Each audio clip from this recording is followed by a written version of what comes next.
사도행전 2장 1절에서 4절 말씀입니다. 사도행전 2장 1절에서 4절 말씀입니다. 우리 말씀이 짧은 관계로 함께 한 목소리로 읽도록 하겠습니다. 시작. 오순절 날이 이미 이름에 그들이 다 같이 한 곳에 모였더니 호련히 하늘로부터 급하고 강한 바람 같은 소리가 있어 그들이 앉은 온 집에 가득하며 마치 불의 혀처럼 갈라지는 것들이 그들에게 보여 각 사람 위에 하나씩 임하여 있더니 그들이 다 성령의 충만함을 받고 성령이 말하게 하심을 따라 다른 언어들로 말하기를 시작하니라. 아멘. 사랑하는 은성의 영가족 여러분, 여러분이 생각하실 때요, 성도가 성도답고 교회가 교회답기 위해서 필요한 게 있다면 여러분은 무엇이라고 생각하십니까? 이걸 역으로 생각해 보면 성도가 성도답지 못하고 교회가 교회답지 못한 결과 오늘 이 코로나와 맞물려서 교회가 어려움 당하고 있는 건 아닐까라는 생각을 해보게 됩니다. 여러분 생각은 어떠세요? 뭐가 필요할까요? 오늘 설교의 제목이 뭐죠? 네, 그러면 힌트가 나갔죠? 무엇이 있어야 될까요? 그냥 성령이 아니죠. 성령 충만이에요. 성령 충만이 있는 저와 여러분 되길 간절히 소망합니다. 이 성령의 임재가 있느냐 없느냐에 따라서요, 이 교회가 또는 성도가 성도다워지는 것, 교회다워지는 게 분명해진다는 것이죠. 그런데요, 성령의 임재, 성령 충만 없이 신앙생활이 가능할까요? 불가능할까요? 가능해요. 충분히 가능합니다. 그러면 성령 충만 없이도, 성령의 임재 없이도 신앙생활 잘할까요? 못할까요? 충분히 잘합니다. 여러분, 아이러니하죠? 성도가 성도다워지고 교회가 교회다워지기 위해서 뭐가 필요하다고 했습니까? 성령 충만이 필요하다고 했어요. 성령의 임재가 필요하다고 했습니다. 근데 성령의 임재가 없어도 교회 생활, 신앙생활 잘한다 못한다? 잘한다는 거예요. 굉장히 이 두 가지가 충돌이 되어집니다. 왜 그럴까요? 왜 성령 충만 없이도, 성령의 임재함이 없이도, 부재함에도 불구하고 신앙생활을 능히 잘할 수 있을까요? 예?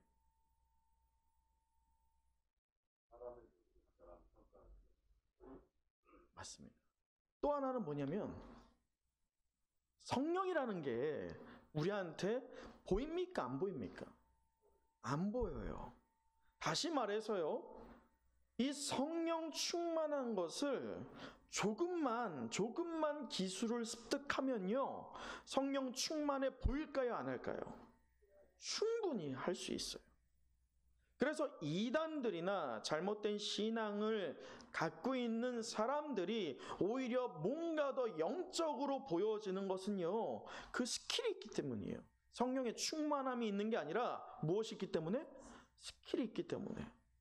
누군가한테 배웠든 자기가 그것을 만들었든 어쨌든 꾸며낸 것을 보여주는데, 사람들이 성령이 눈에 보이지 않다 보니까 그게 진짜인지 가짜인지 안다 모른다? 대부분 모른다. 그러다 보니 성령 충만이 없이도 신앙생활 잘할 수 있다 없다? 잘할 수 있다. 이게 참 문제라는 거예요. 그러나 성령이 그 안에서 역사할 때요, 성도는, 그리고 교회는 세상과 분명한 구별됨을 갖습니다. 다시 이것을 반대로 말하면 성도나 교회가 세상과 전혀 구별됨이 없다라고 한다면 무엇이 부재한 겁니까? 성령이 부재한 거예요. 이게 굉장히 중요합니다. 세상에 우리가 살고 있지만 세상 안에서 분명히 구별됨이 있어야 되는 거예요. 구별된 모습과 구별된 말들과 구별된 행함이 있어야지만 우리에게 무엇이 있다? 성령의 충만함이 있다는 거예요. 세상 사람들과 잘 어울려 지내면서 이것이 세상 사람인지 교회 사람인지 도무지 구별이 되지 않는다라고 한다면 성령이 그에게 부재하다는 것을 말하고 교회에 성령이 부재하다는 것을 말한다는 것이죠. 이것은 우리에게 큰 가르침을 줍니다. 깨달음을 줍니다. 그것이 무엇이냐면 성령이 충만한 성도와 교회는 세상과 같은 말을 해야 돼요? 다른 말을 해야 돼요? 다른 말을 해야 돼요. 세상과 같은 행동을 해야 됩니까? 다른 행동을 해야 됩니까? 다른 행동을 해야 됩니다. 물론 우리가 세상에 살면서 같은 말과 같은 행동을 하기도 하지만 우리가 성령이 충만하다라고 한다면 세상에 살면서도 세상과는 다른 말을 할 수 있어야 되고 다른 눈으로 다른 것들을 행할 수 있는 능력이 있어야 된다는 것을 말합니다. 그것이 바로 성령 충만한 성도와 교회가 드러나야 할 삶일 줄 믿습니다. 여러분, 오늘 사도행전 2장 1절에서 4절 말씀은요, 예수님이 승천하죠. 예수님이 승천을 언제 하냐면 오순절 전에 유월절 어간에 승천을 하십니다.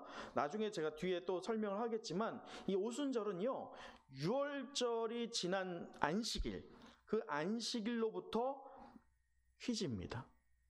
며칠이 지난 다음에 오순절일까요?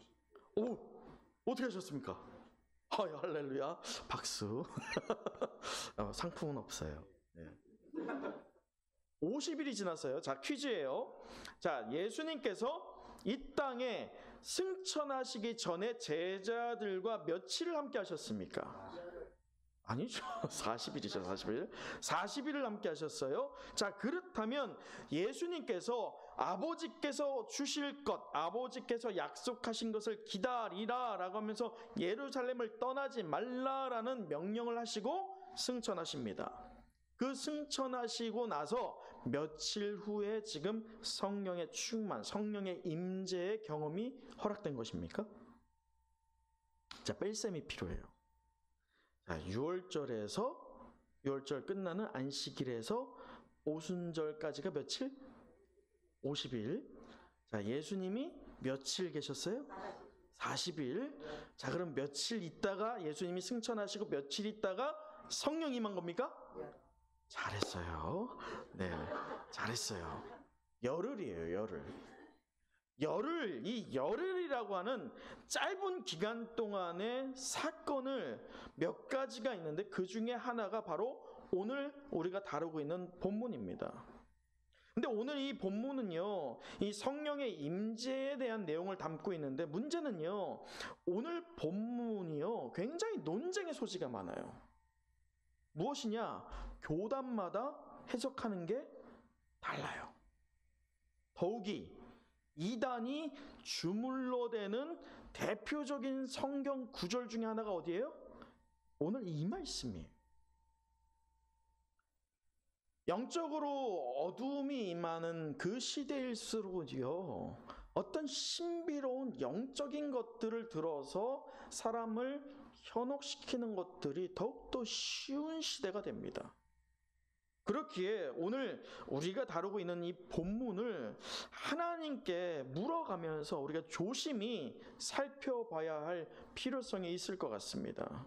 이 말씀으로 돌아와서 주님께서 승천하시고 며칠 만에 지금 성령이 임한 겁니까?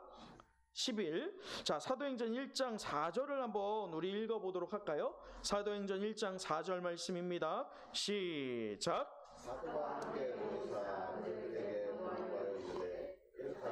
떠나지 말고 내게서 들은 바 아버지께서 하신 것을 기다려. 자, 지금 아버지께서 어떻게 하는 것을? 약속한 것을, 이 약속은 보증한 것을 말해요. 아버지가 반드시 줄 것이라는 것을 말합니다. 아마도 줄 거야, 이게 아니에요.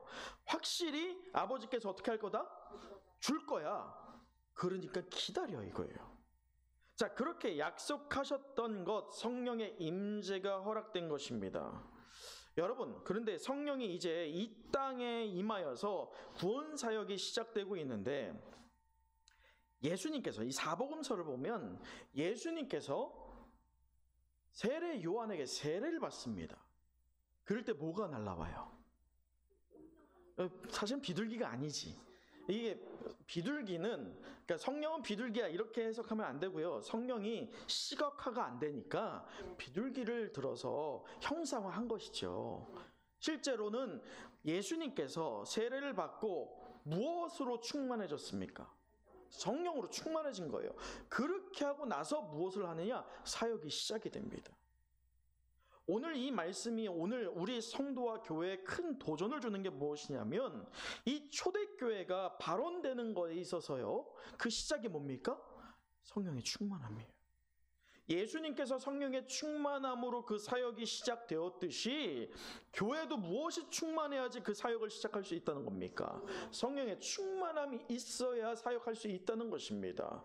왜냐? 성령의 충만함이 없다라고 한다면 결국 우리는 뭔가 열심히 내었지만 결국 남은 열매가 없다는 거예요. 나의 노력의 산물이 결국 헛되도다라고 말한 것처럼 헛된 것밖에 남지 않는다는 것이죠. 자, 그런 부분에서 오늘 말씀, 이 성령의 임재가 과연 무엇인지를 우리 자세히 좀 살펴봐야 될 것 같은데, 이 성령의 임재가 언제 일어나느냐? 우리 1절 말씀 한번 다시 읽어보도록 할까요? 오늘 본문의 1절입니다. 시작. 오순절의 날이 이미 이르되 그들이 다 같이 한 곳에 모였더니. 자, 언제 임했습니까? 오순절 날에 임했다고 합니다. 자, 그러면 여기서 중요한 게 있어요. 왜 우리가 오순절에 성령이 임했다는 것은 다 알고 있는데, 진짜 질문은 이거죠. 왜 하필이면 오순절 날에 임했을까? 많은 날들이 있었을 것인데 왜 하필이면 오순절 날에 성령이 임재했을까입니다. 뭘까요? 그 대답을 찾기 위해서 우리가 오순절이 무엇인지를 먼저 한번 다시 살펴보도록 하죠. 이 유대인의 3대 큰 절기가 있습니다. 그 중에 하나가 바로 이 오순절이에요. 근데 이 오순절은 다른 이름들이 또 있죠. 뭘까요? 그렇죠. 할렐루야. 77절. 그리고 맥추절, 이렇게 세 가지가 같은 절기로 통용됩니다. 그런데 이 맥추절, 77절, 오순절, 이것이 왜 3대 절기에 들어가느냐? 3대 절기라고 한다면 이 이스라엘 절기는 굉장히 많아요. 그 중에 3대 절기라고 한다면 중요합니까? 안 중요합니까? 굉장히 중요한 거예요.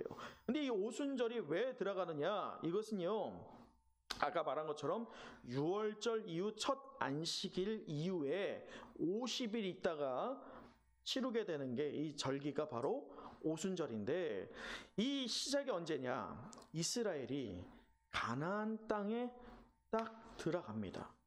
그러고 나서 뭘 합니까? 이제 밭에 경작을 하죠. 거기서 처음 열매를 딴 것을 드리는 날이 바로 맥추절이자 오순절이자 77절이에요. 무엇을 드리는 거예요? 결국 처음 열매를 드리는 거. 처음 열매는 뭐냐? 하나님께서 주신 것을 응당 누구에게 드린다? 하나님께 먼저 드립니다, 이거예요. 실제로 다 모든 걸 수확하는 것은요, 맥추절이 아니라고 했죠. 제가 맥추감사절 때 말씀드렸죠. 실제로 다 거두는 날은 언제입니까? 추수감사절. 근데 이 맥추절은 맥추를 먼저 거두는 시기가 있어요. 그러니까 모든 여러 경작물 중에 하나인 맥추를 거둘 때가 바로 이 맥추절인데, 그 첫 경작의 열매를 하나님께 가장 먼저 드리겠습니다 라고 고백하면서 드리는 게 바로 이 맥추절이자 오순절이라는 것이죠. 이 정리해보면 이 오순절은요, 이스라엘 백성이 이 광야가 얼마나 척박합니까? 저도 가보진 않았는데 꼭 가보고 싶거든요. 근데 갔다 오신 분들의 얘기를 들으면 이스라엘 사람들이 왜 겉옷이 그렇게 생명처럼 귀하냐? 낮에는요, 광야가, 사막이, 이스라엘에 있는 사막이 굉장히 더워요. 그래서 그것으로 겉옷으로 그늘을 만들어야지만 버틸 수 있다고 합니다. 신기한 거는 이 사막 지역은 습하지가 않죠. 그늘만 만들어줘도 그나마 버틸만 하다고 하지요. 근데 문제는요, 밤이에요, 밤. 밤에는 온도가 급하락을 합니다. 그래서 자칫 얼어 죽을 수 있어요. 제가 남태평양 피지에 9개월 갔다 왔거든요. 남태평양 피지에 겨울이 있게요, 없게요? 겨울이 있게 없게요? 거기 엄청 덥거든요. 휴양지예요. 겨울이 있을까요, 없을까요? 있어요. 있는데 겨울 때 한창 더운 여름하고 겨울 때 어떤 차이가 있냐면 일교차가 다릅니다. 밤에 온도가 20도 정도로 떨어져요. 35도 막 이렇게 되다가 제가 밤에 뭘 덮고 잤는지 아세요? 침낭 덮고 자요. 거기 있는 사람들은요, 파카 입어요. 이거 오리털 파카. 실제로 얼어 죽는 사람들이 생깁니다. 그와 마찬가지로 사막에서도요, 낮과 밤에는 더위와 추위, 그리고 온갖 여러 독이 있는 곤충들과 동물들로 인해서 위협받는 것 아니겠어요? 근데 그런 어려운 광야를 이제 죽음 같은 광야였죠. 거기 생명이 없어요. 근데 이제는 생명이 있는, 새로운 삶이 있는 어디에 들어간 거예요? 가나안에 들어간 거예요. 그 감사의 마음이 있죠. 그러다 보니요, 이때에 이스라엘의 모든 남자뿐만 아니라 유대교로 개종한 이방인들과 열방에 흩어진 유대인들까지 다 예루살렘 성전에 순례하러 찾아오는 날이 언제다? 오순절이에요. 그것을 얘기하는 게 오늘 5절 말씀, 오늘 본문은 아니지만 다음 주에 우리가 다루게 되겠지만 5절 말씀을 보면 이래요. 그때에 경건한 유대인들이 천하 어디에서부터? 각국으로부터. 어떻게 됐다고 합니까? 지금 왔어요. 천하 각국에서 온 이유가 그들이 여행 온 게 아니라 이 오순절을 지키기 위해서 순례자로서 찾아왔다는 것이죠. 예루살렘 성전에 말이에요. 그만큼 이 유대인들에게 있어서는 오순절이 의미가 있다 없다? 굉장히 크다. 이런 배경에서 이 오순절에 성령의 임재가 임하였다는 것은요, 광야 같은 세상과 사탄을, 그 권세를 지나서 이제 예수 그리스도 안에 무엇을 통해서? 성령 충만을 통해서, 성령을 통해서, 무엇을 통해서? 성령을 통해서. 다른 건 없어요. 성령을 통해서 이제 어떻게 되느냐? 새로운 삶과 생명의 삶으로 들어간다는 것을 의미하기에 이 오순절날 성령이 임하였다는 것이죠. 이 놀라운 신비의 역사가 과거뿐 아니라 오늘 저와 여러분에게 이 성령의 임재가 동일하게 임재하기를, 허락되기를 간절히 소망하고 그렇게 되기를 축원합니다. 사랑하는 은성교회 성도 여러분, 우리는 여기서 주목해야 할 것이 하나가 있어요. 그것은 성령의 임재는 약속을 기다리는 자들에게 있어서 지금 분명히 우리 초대교회가 생성되기 이전에 이들이 어떤 열심이 있었어요, 없었어요? 모이려고 하는 열심이 있었어요, 없었어요? 있었죠. 기도하려고 하는 열심이 있었어요, 없었어요? 있었어요. 자, 그런데 성령의 임재하심을 우리가 착각하는 것이 있다는 거예요. 내가 무언가 열심히 했을 때 그 결과로 얻어지는 산물이 성령의 임재다라고 생각하는 거죠. 자, 우리가 예수님께서 1장 4절에 말씀하신 것, 자 1장 4절 제가 읽어드리면, 사도와 함께 모이사 그들에게 분부하여 이르시되 예루살렘을 무엇하지 말고? 떠나지 말고 내게서 들은 바, 내게서, 예수님께서 이때까지 40일뿐만 아니라 공생의 기간 동안 제자들에게 계속 말씀하셨던 것, 무엇이냐? 그 결과가 아버지께서 무엇한 것이요? 아버지께서 무엇한 것? 자, 그러면 성령의 임재하심이, 성령의 충만함이 나의 노력의 산물이냐? 라고 하는 질문에 우리는 어떻게 대답할 수 있습니까? 아니라는 거예요. 본래 주님께서 성령이 오겠다라고 했고 성령이 오늘 임합니다. 그런데 그 과정에서 너희들 여기에서 열심히 기도하고 열심히 모이기를 힘쓰고 흩어지지 말고, 이게 아니에요. 예수님께서 강조하신 것은요, 성령을 오실 것인데, 아버지께서 약속하신 것을 주실 것인데, 그것이 그들의 노력의 산물이 아니라 누가 주는 겁니까? 하나님이 주는 거예요. 여기서 이해를 돕기 위해서 잠시 제 처음 사역할 때 이야기를 나누도록 하겠습니다. 이 전도사로서 첫 사역을 하게 되는데 중고등부 아이들이었어요. 이 여름 성경학교인데 처음이니까 얼마나 떨리겠어요. 뭐 지금이야 제가 떨진 않지만 제가 처음 설교할 때 이 강단의 다리는 보이지 않잖아요. 정말 다리가 이렇게 떨리더라고요. 애들 앞에서 설교하는데도. 근데 첫 수련회가 얼마나 떨리겠어요. 이 금식하면서 이 교사들과 함께 열심히 준비했습니다. 자, 그런데 이 목금토였거든요. 수련회가 2박 3일이었죠. 2박 3일의 수련회 결과를 먼저 한번 얘기를 나눠볼까요? 결과가 좋았을까요? 나빴을까요? 대성공이었어요. 대성공. 잘 들으세요. 대성공이었어요. 누구한테? 누가 생각할 때? 제가 생각할 때. 제가 생각할 때. 왜 그랬느냐? 그때 아이들이요. 제가 부임했을 때 성경 읽자고 하면 성경 보지도 않았고 예배 시간 늦고 안 오고 그리고 술 마시러 다니고 막 그거 잡아와야 되고 막 이랬었어요. 찬양한다고 하면 찬양하지도 않고 박수 치자고 하면 박수 치지도 않고 고개 푹 숙이고 있고 예배 끝날 때까지 푹 숙이고 있다 가는 애들. 걔네들이었어요. 근데 수련회를 준비하면서 먼저 없던 찬양팀과 워십팀을 만들어서 걔네들로부터 시작이 돼서 수련회가 하루하루 시작이 될 때 처음에는 부끄럽게 이렇게 박수 치던 애들이 이틀 밤이 됐을 때 어땠을까요? 춤추는 거예요. 뛰면서 찬양하고 박수 치는 거예요. 기도 시간은 어땠을까요? 울면서 기도하는 거예요. 소리 내는 거 기도하는 거 기본이고 울면서 기도하는 거예요. 근데 거기서 울면서 기도하다가 몇몇 애들이 뭘 하게 됩니까? 방언이 터지는 거예요.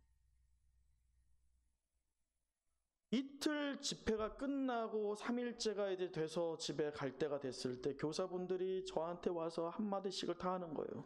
전도사님, 이건 뭐예요? 기적이에요. 전도사님, 우리 교회 이런 적이 없었어요. 우리 애들이 바뀌었어요. 제가 속으로 어땠을까요? 됐다. 됐어. 그렇게 자존감이 확 올라왔죠. 저뿐 그랬겠어요?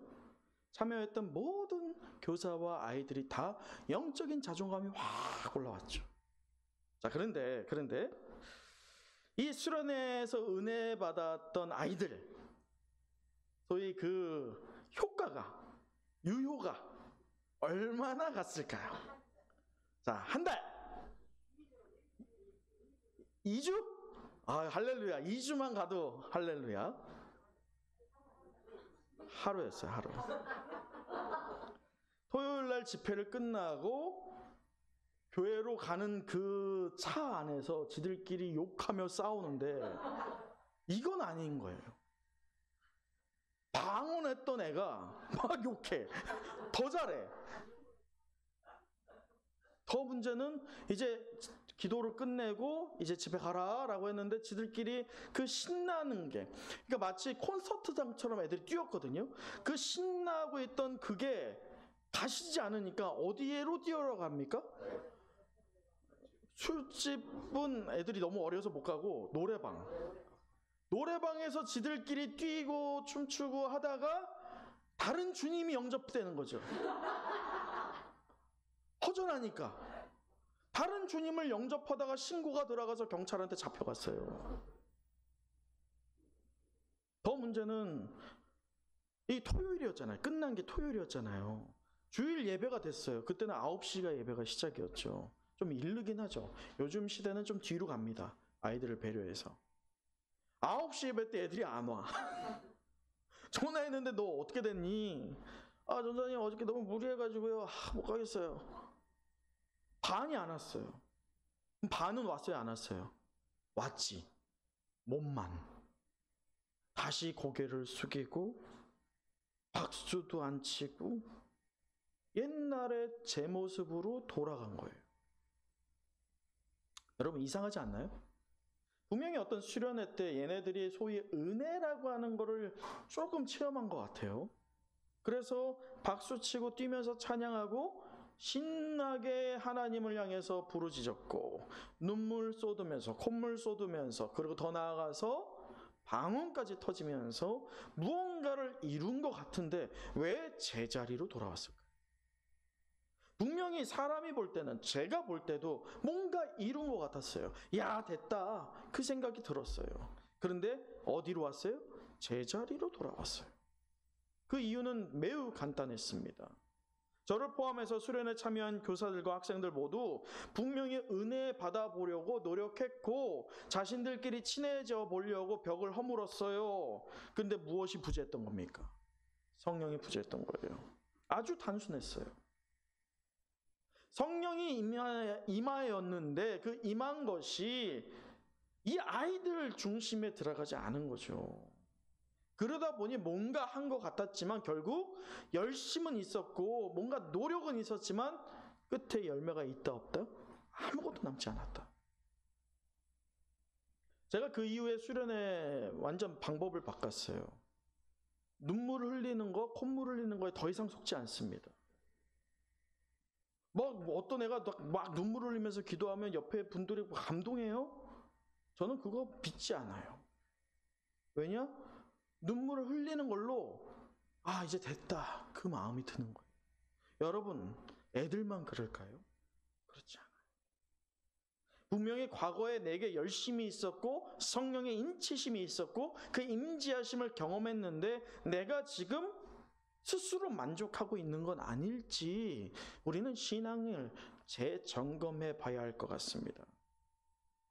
여러분, 진정 성령의 임재가 임했다라고 한다면 그 성령의 임재를 경험한 사람들은 한결같은 모습이 있어요. 무엇이냐? 삶의 밑둥까지 바뀌어버려요.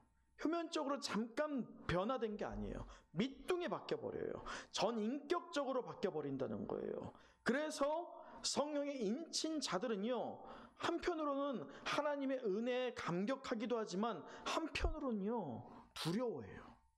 왜냐? 내가 이제 성령의 인침 받았는데 제자리로 돌아가면 하나님께서 나를 어떻게 할까 봐. 그런 두려움이 임하는 거예요. 내가 성령의 인침 받아서 새 사람 되었는데 과거로 돌아간다라고 한다면 누가 하나님을 배신하는 겁니까? 내가 배신하는 거기 때문에 그렇죠. 그래서 그 안에 두려움이 엄습해 온다는 거예요. 저는 오늘 말씀을 통해서요, 하나님께서 약속하신 이 성취된 사건, 바로 성령의 임재가 허락되기 위해서 우리는 어떻게 해야 할지를 말씀을 통해서 찾아보고 결단해 보기를 원합니다. 그 첫째는요, 바로 이거예요. 우리 같이 한번 보도록 하죠. 첫째, 같이 읽어볼까요? 시작. 같이 한 곳에 모일 때. 여러분, 1절을 다시 한번 보면 이렇습니다. 오순절날이 이미 이름에 그들이 뭐라고 합니까? 다 같이 한 곳에 모였더니. 사실은 이 구절이요, 이 코로나19를 맞이하고 있는 우리가 다 같이 한 곳에 모여서 예배를 드린다? 굉장히 부담이 되어버리는 말이에요. 처음에 코로나19가 발발했을 때 교계에서는 성도들과 교회들은요, 우리는 모여야 된다라고 생각했지만 이 기간이 길어질수록 이제는 교회와 성도들도 어떤 생각을 합니까? 모이면 안 돼, 이거예요. 우리는 분명히 코로나19를 대비해서 조심해야 될 필요성은 있습니다. 그러나 우리가 성령의 충만함이 있을 때마다 동일하게 일어났던 현상을 간과해서는 안 됩니다. 성경이 충만한 장소에 있을 때마다요, 한 명이 받지 않아요. 그 성령의 충만함을 모인 사람들이 받더라는 거예요. 항상 교회는요, 단수로 있지 않았어요. 성경에도요, 교회는 단수로 쓰여지지 않아요. 복수로 쓰여집니다. 그 말은 공동체의 힘이 교회를 이룰 때 진정 역사를 이룬다는 것을 말한다는 것이지요.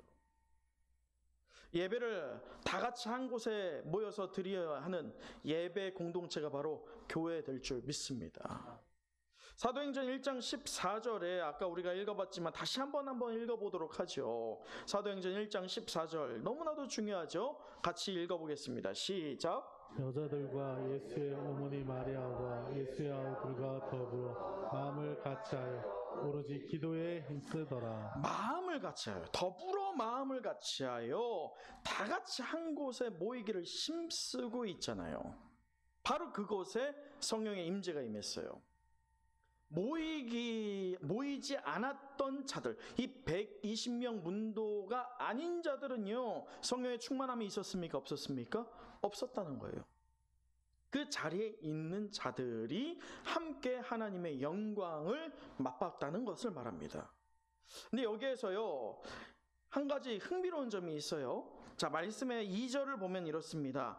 호련히 하늘로부터 급하고 강한 바람 같은 소리가 있어. 그 다음에 그들이 어떻게 있어요? 서 있어요? 앉아 있어요? 본래 유대인들은요, 찬양을 하든지 성전에서 찬양을 하든지 아니면 말씀 강론을 들을 때 서서 들을까요? 앉아서 들을까요? 서서 들어요. 근데 지금 이들이 앉아 있어요. 앉아 있다라고 할 때면요, 이들이 지금 무엇을 하고 있느냐? 말씀을 듣고 있는 거예요. 여러분, 평양 대부흥운동이라는 말이 있었어요. 1907년에 평양에 영적인 대부흥운동이 일어났습니다. 그래서 2007년에 제가 은성교회를 나갔을 때죠. 2007년에 어게인 1907이라고 해서 100년 전에 임했던 성령의 충만함이 회복되길 원한다라고 하는 운동이 붐을 이뤘어요. 그래서 각 교계들이요, 엄청난 물량과 인적 자원을 동원해서 소위 어떤 행사를 열었단 말이에요. 우리나라가 기독교 국가로서 하나님께 온전히 다시금 회복되길 원합니다라고 하는 열정으로 어게인 1907이라고 하면서 평양에 임했던 성령의 대부흥운동이 다시 도래하기를 원한다라고 하면서 그걸 재현했단 말이에요. 결과는 성공이었을까요? 실패였을까요? 여러분, 어게인 1907 들어봤어요? 못 들어봤어요? 못 들어봤죠? 들어봤어요? 못 들어본 이유는 뻔하죠. 왜요? 실패했으니까. 실패한 이유는 이 평양 대부흥운동을 착각한 거예요. 잘못한 거예요. 그것은 우리 성도들도 똑같습니다. 평양 대부흥운동을 다시 재현할 때 1907년 그것을 다시 하자고 하면서 어게인 1907을 외칠 때에요, 이 교계 목사님들이 했던 것은 회개운동이었어요. 실제로 회개가 일어났거든요. 1907년에 말이죠. 근데 성령의 대부흥운동을 제가 찬찬히 역사를 되짚어 보니까 회개운동의 핵심이 아닌 거예요. 회개운동은 결과인 거예요. 성령이 충만하면 우리는 회개한다? 우린 이런 공식이 우리도 모르게 자리 잡혀 있습니다. 아니에요. 성령이 충만하게 되는 그 전 단계가 있더라는 거죠. 갑자기 하나님께서 옛다 성령 받아라, 이게 아니에요. 옛날 부흥사 목사님들이 막 쓰러지고, 그거 아니에요. 말씀을 보고 역사를 보았을 때, 성령이 임재할 때 과정은 다 똑같았어요. 오늘도 똑같고요. 이들이 지금 앉아 있을 때에 성령의 임재함을 받습니다. 이들이 앉아서 기도할 때가 아니에요. 앉아서 무엇할 때일까요? 말씀을 볼 때예요. 평양 대부운동의 발원도요, 말씀 사경이었어요. 십리길도 마다하지 않고 걸어와서 그 새벽부터 집을 나와서 이 집회에 참여해서 하나님 말씀을 듣기를 사모했던 그 심령들에게 하나님이 성령의 부흥을 넣어주신 것이죠. 그것을 관가했을 때에 돈만 썼지 결과적으로는 한국교회가 전혀 변화되지 않았을 뿐만 아니라 오늘 코로나19를 맞이했을 때 아무런 맥을 추지도 못하고 하나같이 도미노처럼 넘어지는 현상들, 우리가 간과하고 있는 것이 과연 무엇인지를 깨닫게 합니다. 사랑하는 성도 여러분, 성령의 임재 허락받을 때에요, 다 같이 한 곳에 모이는 것이 첫째요, 또 하나님의 말씀이 그 모임의 중심 되는 것이 바로 둘째임을 잊지 않기를 간절히 소망합니다. 하나님께서 주시는 겁니다.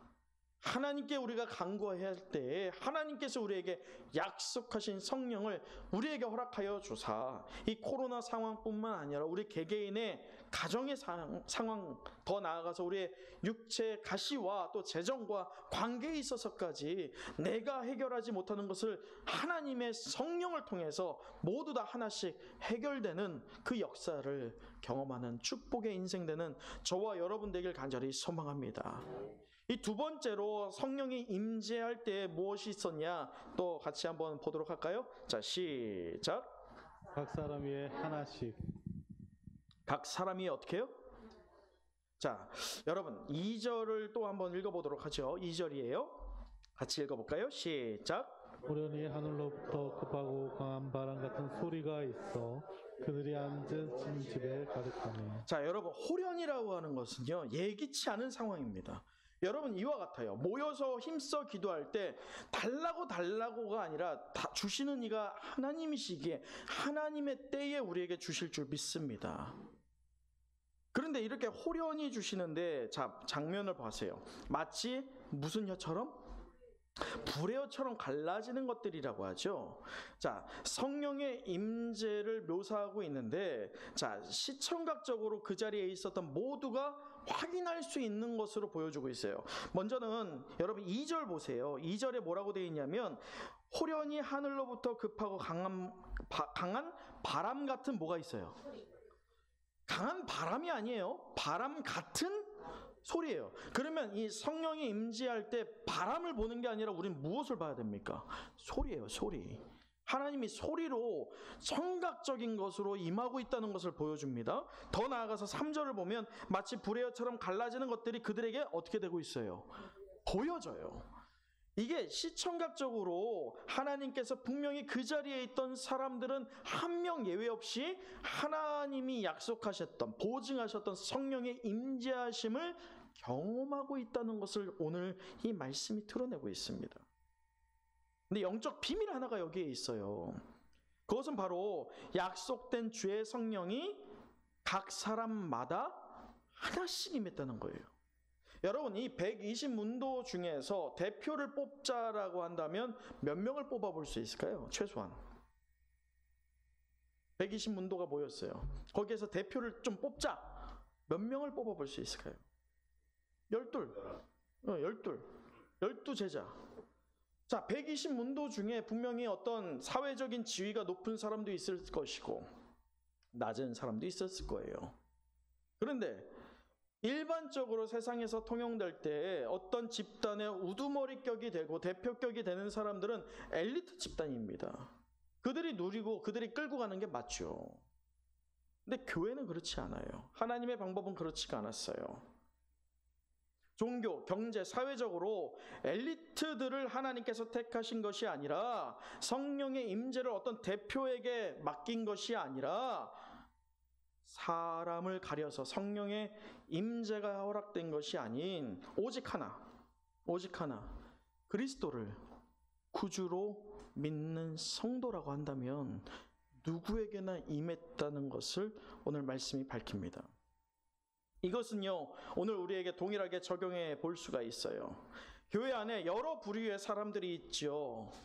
재정적인 부의 척도도 저마다 다 다를 것입니다. 그러나 우리가 잊지 마세요. 하나님의 방법 세상과는 분명히 달라야 됩니다. 교회는 세상과는 분명히 달라야 됩니다. 세상의 기준으로 어떤 구분을 하는 것이 교회에도 존재한다면 그것은 이미 교회로서의 생명은 끝났다라고 봐야 되겠죠. 우리가 잊지 말아야 할 것이 무엇이냐? 주를 온전히 믿는 믿음을 소유한 성도라면 누구에게나 평등하게 성령의 임재되었다는 것을, 임재가 허락되었다는 것을 우리는 잊어서는 안 될 줄 믿습니다. 좌우를 한번 바라보세요. 여러분 눈에 보여지는 저분에게 성령의 임재함이 있을 줄 믿습니다. 이렇게 인사하세요. 보이네요. 네. 여러분 우리 안에 성령의 임재가 있을 줄 믿습니다. 성령의 임재가 각 사람들에게 임하였다는 것을 기억하십시오. 예수의 증인으로서 성령의 임재하심으로 성령 충만한 우리 은성교회가 될 때에 하나님께서 분명히 일하실 줄 믿습니다. 우리 말씀을 마치도록 하겠습니다. 오늘 성령이 만든 공동체라고 하는 제목으로 은혜의 말씀을 나눴습니다. 우리 마지막으로 4절 말씀을 함께 읽어보도록 하지요. 4절입니다. 시작. 그들과 성령의 충만함을 받고 성령이 말하게 하심을 따라 다른 언어들로 말하기를 시작합니다. 여러분, 이 120 문도들이 예수님께서 예루살렘을 떠나지 말고 아버지께서 주실 것, 약속하신 것을 기다리라라고 하고 기다릴 때 그들에게 두려움이 있었을까요? 없었을까요? 있었죠. 잡히면 죽을 수 있거든요. 목숨을 부지하기 어려운 때입니다. 숨어서 분명히 기도했을 거예요. 밤에는 어떻게 했을까요? 어둡잖아요. 등을 켜야겠지요. 근데 불빛이 밖에 나가면 어떻게 됩니까? 안 되잖아요. 문틈을 다 막았을 거예요. 행여나 사람들한테 들키지 않을까라고 하는 움츠려든 마음으로 말이죠. 근데 오늘 4절에 이들이 성령의 임재함을 받고 나서는요, 완전히 태도가 달라집니다. 속으로 은둔하면서 자기들끼리 기도했던 모습이 아니라 4절의 후반에 보면 이렇지요. 그들이 다 성령의 충만함을 받고 성령이 말하게 하심을 따라 다른 언어들로 말하기를 시작하느니라. 이 다른 언어들이 무엇이냐? 주위에 사람들이 들을 수 있는 말들이에요. 120 문도가 아니라 다른 사람들이 들을 수 있는 말들을 하게 되죠. 그것이 바로 하나님께서 말씀하는 방언이죠. 이 말씀의 끝은 결국 이것입니다. 오늘 본문에 120 문도가 성령의 임재를 체험한 이후에 유대교의 핍박과 죽음도 두려워하지 않고 그 속에 충만한 그리스도와 복음의 진리를 각 나라에서 온 유대인들에게 담대히 전했다는 거예요. 즉 예수 그리스도가 하나님 아들 되시고 나의 온전한 구원자 되신다라고 하는 것을 전하지 않고는 배길 수 없었던 것이죠. 그게 바로 성령 충만한 자들이 보이는 모습일 줄 믿습니다. 코로나로 인해서 우리가 움츠러들어 있어요. 누구에게 복음 전하는 게 쉽지 않습니다. 먼저는 전인격적인 성령의 충만함으로 무장되길 간절히 소망합니다.